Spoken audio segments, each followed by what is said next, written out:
Magandang araw. Tawagin niyo na lang ako sa pangalang Dante. 33 anyos. Hiwalay sa asawa. O mas mabuti yatang sabihing iniwan ng asawa. At may isang anak na babae. Sa unang tingin ay masasabing bugbog na sa araw-araw na trabaho sa sakahan ang aking kutis at katawan magmula pa pagkabata. Ang natatanging maipagmamalaki ko lamang sa iba ay ang aking height na 5'8". At ang matang sabi pa nga ng anak ko ay kakulay daw ng tsokolate. Wala pang muwang ang anak kong si Ariza nang sumama noon sa ibang lalaki ang aking misis. Marahil totoong ako rin ang tunay na may kasalanan sa nangyari dahil hindi ko naibigay sa kanya ang buhay na pinapangarap nito ng mga oras na iyon. Kahit elementarya lamang ang natapos ko, ay hindi naman ako nagkulang sa sipag at yaga sa sakahan. Sa tiang 30-70, 30% sa akin at 70% sa may-ari, ay matyaga kong sinasaka ang lupain ng mag-asawang Fuentes. Kaya sa bukid umiikot ang pang-araw-araw namin ng pamilya ko para lang hindi magutom noon. Pero siguro sa ganong klaseng pamumuhay, nagsawa ang dati kong asawa. Kung kaya naman ginusto nitong lumayo at talikuran ang aming pamilya. Isa-isa kong binilang ang mga sakong hinatid namin sa bahay ng mag-asawang Fuentes. Sinadya ko kasing magdagdag ng isang sako bilang pasasalamat na rin sa magandang ani at 2 long neck na pinahatid ng mga ito sa mga nagtatrabaho kanina. Siguro kung hindi lang umuwi ng maaga ang anak ko mula sa eskwela, ay baka pagewang-gewang na rin ang lakad ko dahil sa kalasingan. Parte na kasi yun ng buhay dito sa probinsya, na sa tuwing matatapos ang patanim o paani, ay nauuwi sa inuman ang buong maghapon. Isa ring dahilan kung bakit sinasadya kong magparami ng mga alagang manok at itik, nang sa ganun ay hindi na ako mapapagasto sa ulam hanggang pangpulutan. Ang aga mo namang hinatid, Dante. Maaga bang natapos ang inuman? Nagtatakang tanong ni Jessel, habang pinagmamasdan ang mga nakasakong palay sa tapat ng bahay nito. Si Jessel ang amo kong babae. Maganda siya, makinis at maputi. Kahit magkaedad lang kami, ay hindi mapagkakamalang 30 na rin dahil sa itsura. Aminado kong ilang beses ko ring pinangarap na makaisa sa kanya sa kama, kahit sa panaginip lang.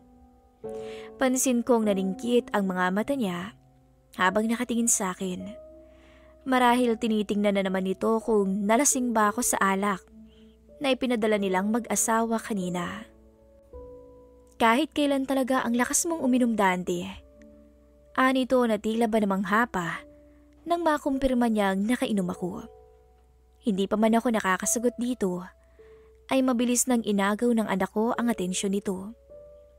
Mommy Jessel, ani Ariza, tsaka puno ng lambing na yumakap sa kanya. Bahagya naman kaming nagkatinginan ni Jessel. Agad akong nakaramdam ng hiya sa kanya dahil hanggang ngayon ay hindi pa rin nakakalimutan ng anak ko ang sinabi nito 4 na buwan na ang nakakalipas na dapat mommy na lang ang itawag sa kanya ng bata at hindi madam. Marahil nasabi niya yon dahil sa magkaedad lang naman kaming 2 at dati rin kaming magkaklase sa elementarya. Ariza, may ngiti sa labi nitong sambit sa aking anak. Gusto mo ba ng chocolates? Saglit lang at ipagkukuha kita. Napangiti na lamang din ako sa kabutihang pinapakita nito sa aming 2. Kung hindi kasi ganyan kabait at mapagbigay ang ugali niya, ay alam kong hindi naman mapapalapit sa kanya ang anak ko. Mailap kasi ito sa ibang tao dahil kaming 2 lamang ang magkasama hanggang sa lumaki siya. Magmula kasi nang magkaroon ng muwang si Ariza, ay makailang beses na itong nagtanong sa akin tungkol sa kanyang nanay. Kung kaya naman napilitan akong ipaintindi sa kanya ang sitwasyon. Sa kabila ng ginawa sa akin ng dati kong asawa, hindi ko siya siniraan. Bagkus, ipinakilala ko na lamang siya rito sa paraang alam kong tama. Tay, tingnan mo, daming chocolates na binigay ni Mommy. Masiglang sambit ni Ariza habang pinapakita sa akin ang hawak nito sa magkabilaan niyang kamay. Sinuklian ko naman siya ng matamis na ngiti tsaka nilapitan. Aba, katumbas na yata ng isang sakong palay ang binigay sa'yo ni Ma'am Jessel ha. Kaya pala nagpupumilit kang sumama sa akin dito ha. Hayaan mo na Dante. Minsan lang naman din kung bigyan ko ng regalo si Ariza. Tumingin to kay Ariza at barahang ginulo ang buhok nito. Hayaan mo. Sa susunod na ani at Christmas, mayroon ka ulit. Basta't mag-aaral ka lang ng mabuti ha. At maging good girl ka, okay? Malayo pa ang Pasko, pero mahalata na ang matinding excitement sa reaksyon ng anak ko. Kung ako sa'yo Dante, maghanap ka na ng mapapangasawa mo ulit para magkaroon naman ng bagong nanay itong si Ariza. Wika ni Jessel habang nakangiti sa akin. Hindi pa naman huli ang lahat, hindi ba? Natawa lamang ako sa sinabi nito. Kung alam niya lang sana. Habang naglalakad pa uwi, ay paulit-ulit na bumabalik sa isipan ko ang mga sinabi ni Jessel. Wala namang masama sa suhestyong binigay nito sa akin. Pero gustuin ko maggawin yun, ay pinangungunahan na ako ng matinding takot. Takot na baka maling babae na naman ang mapili ko at madamay pang anak ko sa maling desisyon ko sa buhay. Siguro tama nang kaming dalawa lang ni Ariza. Pagsisikapan ko na lamang tumayo bilang nanay at tatay sa kanya sa kabila ng hirap ng buhay na dinaranas namin ngayon. Isang linggo ang lumipas ay muli akong bumalik sa tahanan ng mag-asawang Fuentes para ihatid ang mga sako ng palay mula sa huling inani namin kahapon gamit ang kuliglig. Sinalubong pa rin ako ni Jessel pero hindi tulad noon na masaya ang mood niya. May problema ba ma'am? Dumako ang matatalim niyang mga mata sa akin kaya mas lalo kong napansin ang inis nito. Wala naman Dante, medyo masama lang yung mood ko ngayon. Anya tsaka bumuntong hininga. Pinagmasdan ko naman to na para bang hinihintay ang susunod niyang sasabihin. Gusto kong sabihin sa kanyang handa akong makinig sa problema nito. Pero kinakabahan naman akong baka may makakita sa aming dalawa at iba pa ang makarating na kwento sa kanyang mister. Ngunit nang makita kong natutulala siya sa pwesto niya, ay hindi na rin ako nakatiis pa. Ano bang problema, Jessel? Ito ang unang beses na muli ko itong tatawagin sa pangalan niya. Makalipas ang halos 10 taon. Hindi ko kasi siya tinatawag na Jessel kapag may ibang taong nakakarinig, lalo na sa harapan ng kanyang asawa. Bata pa lamang kami, ay masasabi kong agaw pansin na ang ganda ni Jessel. Pero siya yung tipo ng babaeng hindi ko nilalapitan noon dahil na rin sa estado ng aming pamumuhay. Sabi nga nila, uso ang crush sa mga edad na yon. Pero mukhang masyado akong nalibang sa mga palaka at kuhol sa bukid, kung kaya hindi naging normal ang pagbibinata ko. Sadyang matagal lang kaming hindi nagkitang dalawa noong hindi na ako tumuloy ng high school. Hanggang sa hindi inaasahang pagkakataon, ay aking napunta o sa akin napunta ang lupang sakahin nila ng kanyang asawa. Sa pagkakaalam ko ay nakatapos ng kolehiyo si Jessel at nakapagtrabaho sa Maynila kung saan sila nagkakilala ng kanyang asawa. Umuwi silang dalawa sa aming probinsya para magnegosyo na naging daan din para makapagpundar sila ng mga lupain. Mabuti na lang din at may kaya ang napangasawa niya at hindi isang hamak na magsasakang katulad ko. Hindi ka ba nahihirapan sa sitwasyon mo ngayon, Dante? Ikaw ang nanay at tatay ng anak mo. Ikaw ang gumagawa ng lahat ng mga gawaing bahay, pati na rin sa pagbabudget. Puno ng pagtataka ko siyang tinitikan. Bakit naman napunta sa akin ang usapan, Jessel? Hindi ba problema mong pinag-uusapan nating dalawa kanina?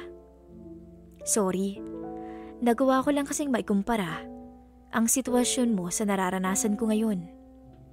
Muntik na akong magtanong kung hindi lamang siya kusang nagkwento sa akin. Hindi ko lang kasi lubos maisip. Nahahanapan ako ng pera ng asawa ko. Ngayong binabudget ko lang naman ang lahat para sa mga pangangailangan namin. Hindi nga ako makabili ng lotion dahil mas inuuna ko ang groceries at baon ng anak namin. Agad kong naintindihan kung saan papunta ang usapan naming dalawa. Pero may mga tanong pa rin na nabuo sa aking isipan. Hindi ba may negosyo naman kayong mag-asawa? Bakit nahihirapan ka pa rin sa pagbabudget?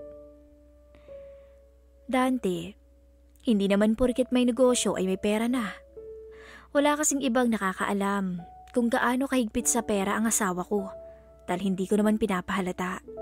Akala ng lahat magaan ang buhay ko, pero wala silang alam na hindi ko man lang mabili yung mga gusto ko. Naiintindihan ko naman si Jessel. Minsan may mga bagay talaga na magpapasaya sa atin na kailangan din nating mabili o makuha. Hindi naman masama kung minsan lang. Ang masama yung palagi. Pwede naman kitang tulungan kung gugustuhin mo, Jessel. May kakilala akong bumibili ng palay. Medyo mas mababa kung ikukumpara sa buy and sell ng rice mill. Pero nakakasigurado kong hindi makakarating sa asawa mong may binenta kang palay sa kanya.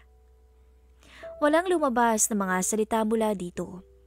Pero naaninag ko sa mga mata ni Jessel ang kagustuhan niyang gawin ang suhestyon ko. Sige Dante, ikaw na bahala dyan ha. Tumango na lamang ako nang maintindihan ang ibig niyang sabihin. At agad na binuhat pabalik ang ilang sakong palay na hinatid ko kanina.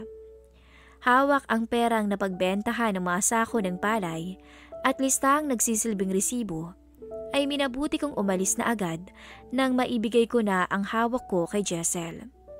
Inabot na rin kasi ako ng pananghalian, kaya minabuti kong umuwi muna at kumain sa bahay. Hindi pa man ako nakakalabas, ay naunahan na ako ng magkakasunod na katok mula sa labas ng pintuan. Sino yan? Tanong ko habang nagsusuot ng aking tsinelas. Narinig ko naman ang boses mula sa labas, ngunit hindi sapat yon para maintindihan ko ang mga sinasabi nito sa akin. Jessel, anong ginagawa mo rito? Nagtataka kong sambit. Kabado ko siyang pinatuloy habang palingalinga sa paligid. Alam kong naging maingat siya papunta dito, ngunit hindi pa rin ako pwedeng makampante. Pakiramdam ko tuloy nagtatago kami ni Jessel na para bang may ginagawa kaming masama kahit wala naman. Salamat sa tulong Dante ha. Ayoko talagang humingi sa asawa ko at baka makarinig na naman ako ng kung ano-anong masasakit na salita mula sa kanya. Imbis na tumango, ay umiling lamang ako para bigyan siya ng advice. Alam mo kung anong dapat mong gawin. Mag-usap kayong dalawa. Baka kasi hindi niya napapansin. Nakulang na rin ang binibigay niyang pera para sa'yo. Kaya ka nahihirapang pagkasyahin. Lalaki din naman ako, Jessel. Ramdam ko rin ang pagod sa pagsasaka. Pero naiintindihan ko rin naman ang kalagayan mo ngayon. Dala ko ang nagsisibing nanay at tatay ng anak ko. Alam kong mabilis lang maubos yung pera sa araw-araw na mga gastusin. Tulala sa mga oras na yun, si Jessel. Hanggang sa napansin ko na lamang na naluluha na ang mga mata nito. Pwede bang dito muna ako, Dante? Wala namang tao sa bahay ngayon. Pumasyal sila. Hindi na ako sumama at wala pa ako sa mood. Naisip ko lang na pumasyal dito. Gusto ko lang talagang magpahangin kahit konti. Gusto ko sana siyang tanggihan, ngunit wala na akong nagawa ng mabilis tong maupo sa gilid. Baka gusto mong ipasyal muna kita. Mahangin naman sa labas, lalo't marami ring puno sa paligid. Kaso, baka mairita yung balat mo sa labas, sabi ko. Ano ka ba naman, Dante? Nakalimutan mo na bang sa bukid din kami nakatira ng pamilya ko noon? At sa hapong yun, wala kaming ginawa ni Jessel kundi magpasyal. Nilibot namin ang buong bukid sa paligid ng bahay. Nang mga oras na yun, pansin ko ang di maipintang ngiti ng amo ko. Lalo siyang gumanda. Nakasuot siya ng maluwag na t-shirt at maiksing short. Bagay na bagay sa kanya na para bang bumalik siya sa pagkadalaga. Alam mo bang crush kita nung elementary tayo, Dante? Natatawa niyang sambit habang nagpapahinga kami sa silong ng isang malaking puno. Nagulat ako. Hindi ko alam kung bakit niya nasabi yun. Hindi ako nakaimik. Para bang nabigla ako sa sinabi niya. Mukhang hindi ko yata dapat sinabi yun. Sabi niya sa akin. Hindi naman. Anya tsaka matamis ko tong hinitian. Nagpatuloy kami sa paglilibot. Hanggang hindi namin namalayan na inabot na kami ng dilim pabalik sa bahay. Nang biglang madulas si Madam Jessel sa gilid at natumba sa palayan. Inabot ko agad ang kamay ko para tulungan siyang bumangon nang hilahin niya ako habang nakangiti. Walang nagsasalita sa aming dalawa ng mga oras na yon. Tanging mga mata lang namin ang nag-uusap habang magkalapit ang mga mukha namin. Pinagmasdan ko siyang mabuti. Dante, hindi naman siguro masama kung minsan maranasan mo rin na magkaroon ng sawa. Sabi ni Jessel habang unti-unting tinataas ang suot kong lumang t-shirt. Pero, Jessel, sigurado ka bang gusto mo dito sa palayan? Medyo makati dito Ano ka ba naman, Dante? Hindi naman ako maarte Bahala ka. Baka magbago pang isip ko. Sa puntong yun, ayoko nang sayangin pa ang pambihirang pagkakataon. Subukan ko bang pigilan ang aking sarili, ngunit tuluyan na akong sumunod sa bumubulong sa akin. Hanggang isang masuyong halik ang ginawad ko sa mapupulan niyang labi. Malugod namang tumugon si Jessel sa ginawa ko. Hanggang sa pareho kaming nagpadala sa uhaw ng isa't isa. Unti-unti kong kinalas ang suot niya hanggang sa masilayan ko ang lahat na alam kong mali. Nang mapansing natulala ako ay pilyang binukas pa ni Jessel ang mga binti nito sa harapan ko. Ano? Pagmamasdan mo na lang ba, Dante? Dali na, baka magbagong isip ko.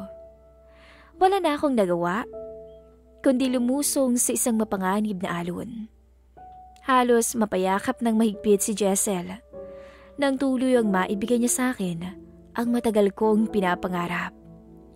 Wala kaming kasawaan ng mga oras na yun hanggang sa marating namin ang tuluyan ang rurok. Masayang naglakad kami pauwi ni Jessel. Pero naawa kami sa mga natumba naming mga tanim na palay na nagsilbing kama namin sa hindi malilimutang sandali. Dante, wala naman sigurong makakaalam nito, di ba? At wala naman sigurong makakahalata. Maliban na lang kung araw-araw ka maghahatid ng palay sa bahay kahit wala namang ani. Biro nito. Natawa ko sa sinabi niya. Kung gagawin ko yun, malamang sa malamang magdududa na talagang asawa mo. Sabay kaming natawa sa sinabi ko. Hanggang sa maya-maya pa ay mapaglaro niya akong tinitikan. Ang sabihin mo, baka mamaya sabihin ng mga taong hindi lang pala palayan ni Fuentes ang inaasikaso mo, kung hindi maging ang misis niya. Gustuhin ko mang matuwa sa sinabi ni Jessel. Ngunit malalim akong napaisip matapos itong umuwi sa kanila na lahat ng iyon ay panandaliang saya lamang na kung susugal ay maaaring makasira ng pamilya. Sa ngayon ay nagawa nang makapagtapos ng kolehiyo ni Arisa habang hindi pa rin ako humihinto sa pagsasaka. Ang pinagkaiba lamang, sariling lupa ko na ang sinasaka ko dahil nagbunga na rin ang sipag ko at pagtsatsaga ko ng mahabang panahon. Hanggang dito na lamang po ang aking istorya at maraming salamat sa mga nakinig.